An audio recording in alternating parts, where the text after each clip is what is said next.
What's good, Black Star Podcast? Welcome back to the channel. This is your boy Jared, and y'all, I just want to say something about this whole Black Girl Magic thing, and y'all getting all of these houses at elevated rates that you're paying too much for a house instead of paying what the regular price is. Because let's keep it a buck, we're in inflation. So today we're gonna be taking a little look-see at a video from past the Passport OG. Shout out to that brother. I've been watching his channel for years now, and let's see what this brother's talking about. Let's get it. Data from the National Association of Realtors shows single women were 19%, about 1/5 of all home buyers last year. That's compared to just 10% who were single men. Why do you think women are outperforming men in home ownership? A recent Good Morning America expose covered the growing disparity in the number of homes being purchased by single women over single men. In men's circles, the explanation for this may vary from not wanting to buy a home and be tethered to a place without having a family first, to wanting to invest in other things, to even a lack of desire to take on the risk-reward of home ownership. But let's listen to Good Morning America's explanation. They're more likely to be caregivers. They're more likely to be perhaps a single mom, have a multi-generational home with an elderly relative in it. And so they want a stable residence and to know exactly what their payment is going to be. In America's past, the purchase of a home was the signal of the start of a family unit. As well as an investment property, purchase of the first family home was a signal that a man and woman were getting ready to settle down and start a family. This, of course, is a relic of a time that has long passed. Here, we get to see an example of the new, modern American home buyer. So this is it? This is it. This is your house? Yes. Let's see it. Okay. After years of paying rent, 30-year-old Kristen Holmes dreamed of walking through the front door of her own home. It feels like my own. She saved up $80,000 for a down payment. And after 3 years of house hunting, finally closed the deal on a fixer-upper in Hyattsville, Maryland. Right in line with the decline of family formation, we see a rise in single women purchasing homes. And just how much has the rate of married couples buying homes fallen and the rise of single women home buyers risen? Her realtor, Cheryl Abrams Davis, says homes is part of a broader trend. Single women scooping up homes for sale. In 2023, of the people who purchased homes, 6 of the 13 buyers were unmarried women. So your own data shows that about half of people who buy homes are single women. Certainly, I applaud any woman that is moving forward with home ownership, as it is a milestone in adulthood that more and more young people are not achieving in the changing economy. But it's not necessarily about women owning homes that caught my attention about this news story. It was this particular comment that really got me thinking. The first person, a gentleman I presume, said, "This is the product of 50 years of putting women and girls first. Women are now more educated and own homes at a higher rate. Waiting for the women to now take the well-being of young boys and men as seriously as we took advancing women." The reply, "You can't be serious. Women fought for everything we have. The idea that y'all need women to advocate and fight for you and your sons is ridiculous. In fact, it's pretty weak." Let me interject right here while this particular comment is on my screen. Now, ladies, we have to have an understanding here.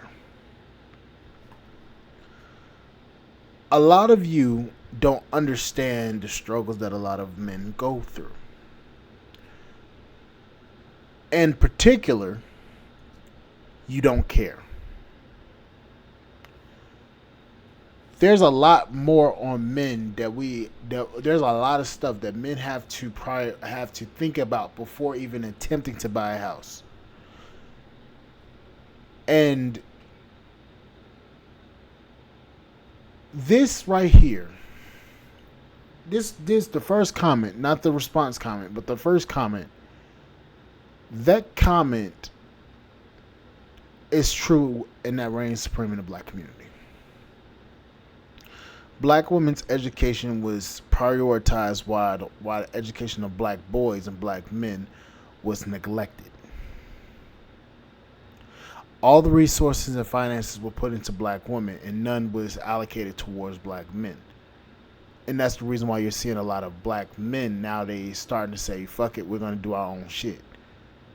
And then y'all are sitting here complaining about black men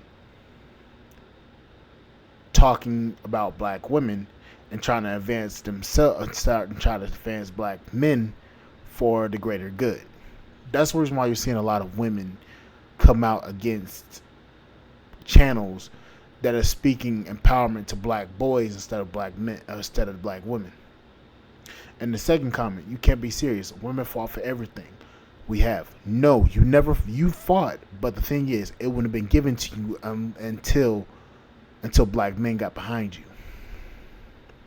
See, what y'all really don't want to talk about is black men in the Black Panther Party got behind y'all, and it caused them to put money into the black community.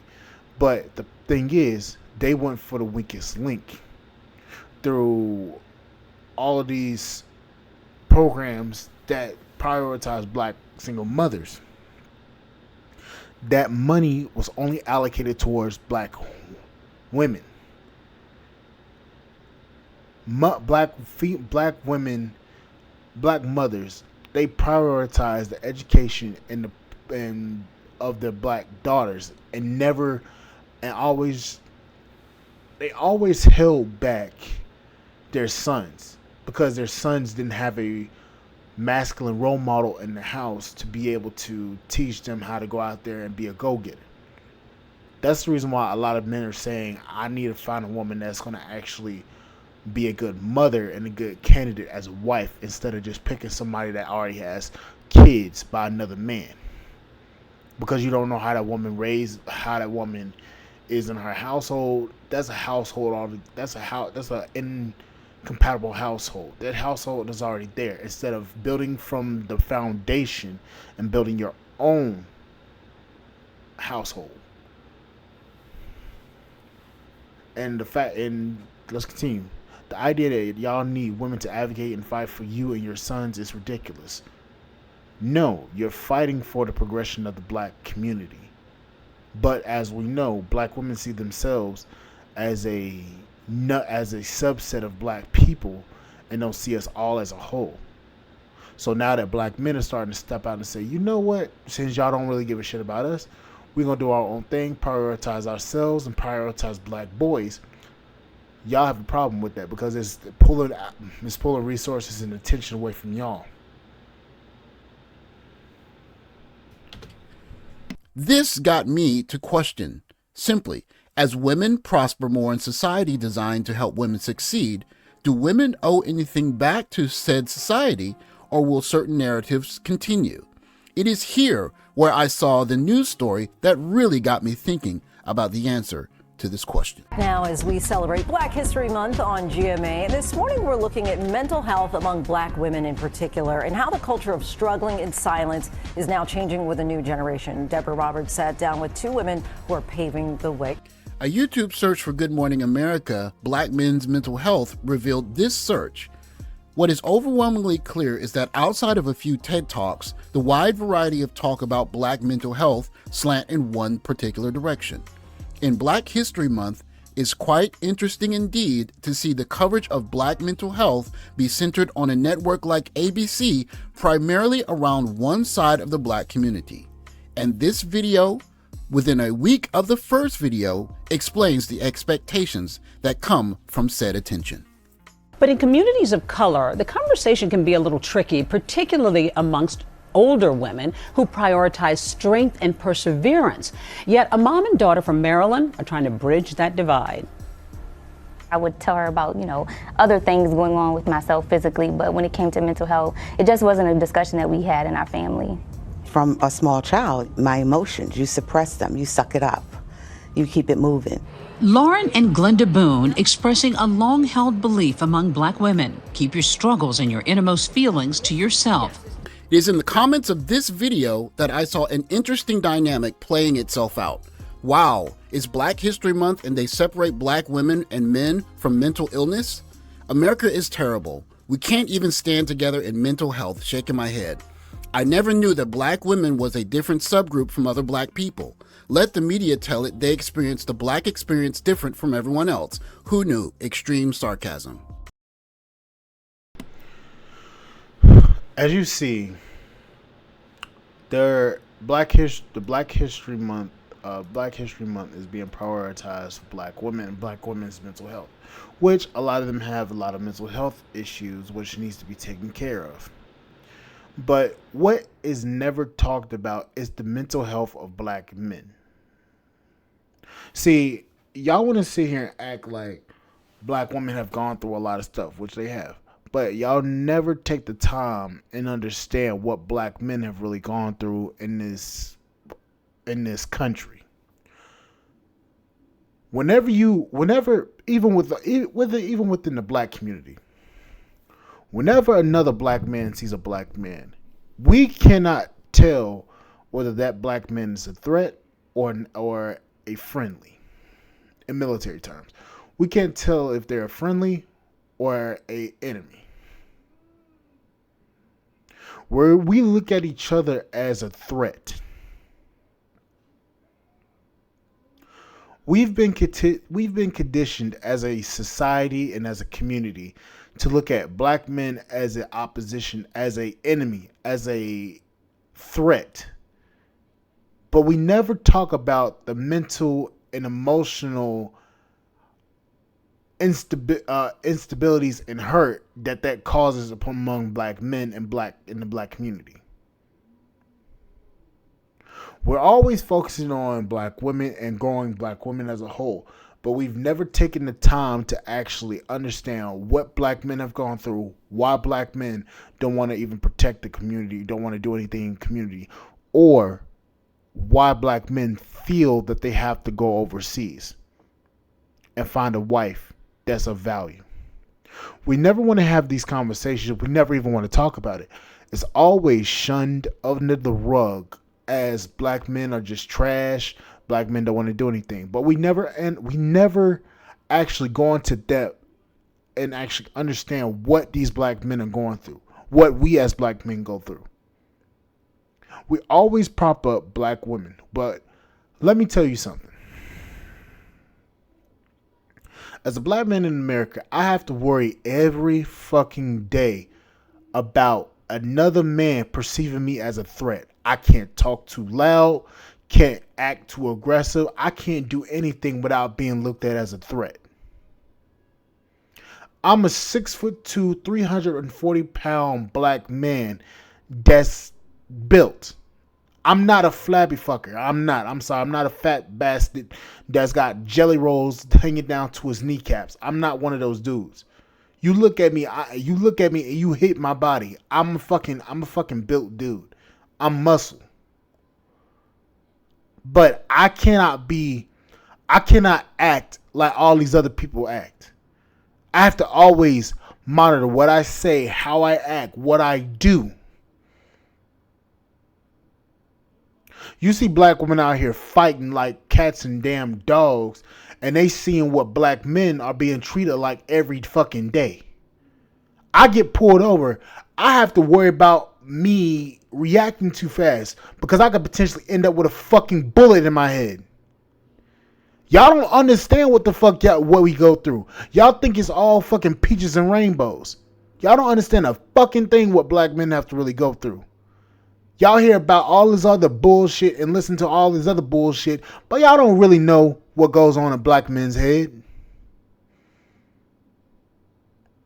Y'all thinking it's all peaches and fucking rainbows because we men. You forget we're black men. We were enslaved in this fucking country. You don't understand that? We were enslaved. We were the workers getting whipped in chains because we had to work ourselves to fucking death. And y'all don't even fucking seem to realize that. Y'all thinking that y'all went through the struggle of slavery yourselves. Y'all don't realize that we went through more than y'all did. And we fucking hold that shit in.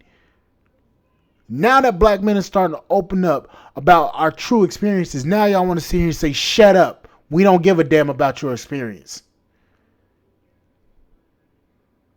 Then y'all want to sit here and act like, oh, black men don't communicate. Well, hell, how the fuck can we communicate when y'all refuse to shut the fuck up and actually understand what we go through? Y'all be quick to tell a brother to shut up and that your experiences is nothing compared to ours. Black people have gone through some shit in this fucking country. But it's been black men that's taking the brunt of it. Y'all sold out in the 60s and 70s to the government and kicked your black men out of the fucking house. The crack epidemic ran rampant in the black community. Even still now, black men are still building themselves up and trying to bring themselves out of this fucking forever hole that they've put us in. We're looked at as the bottom of the fucking barrel in this fucking country. They don't look at us as nothing but fucking party animals and monkeys. And they're starting to put the monkeys in front of y'all. Sexy Red, anybody? They're starting to put the class clowns and the fucking ratchet ones in front of y'all, and y'all are accepting that and are accepting and adopting those behaviors. And now they're starting to look at you like a circus clown. They see us moving up in the world while they seeing y'all fall from grace. After all the help that they've given y'all, they're starting to see y'all fall from grace. And now y'all starting to see how black men really feel in this country. Y'all never want to have a conversation about black men's mental health, what black men have gone through, how black men really fucking feel. Not this bullshit of being a soft man and all that bullshit, and all that of I'm okay. No, you don't know the half of what the fuck we really want to say. And if we say it, we gonna get canceled. So before you talk about black women's mental health, which is important, understand the mental health of your men as well, because that's even more important. If you don't have mentally stable men in the community to build the community, which will probably never happen, you will never get a successful community, because that community cannot be ran by women. It's going to be taken as a joke if a woman tries to build it up. It has to be the men build it. Society ain't going to accept. Society is going to laugh if it's built by women, and it won't even be. And look at what black women have really built in the community. A lot of single mother households, which is not even good for a community. So you have a bunch of unmarried women raising boys to be feminized boys, not even men. And what's that going to cause? It's going to cause the community, the whatever is left of the community, to fall back into the pit of hell.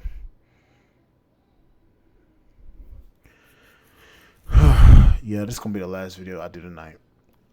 I'll see you guys on the flip side. I'll talk to you guys tomorrow.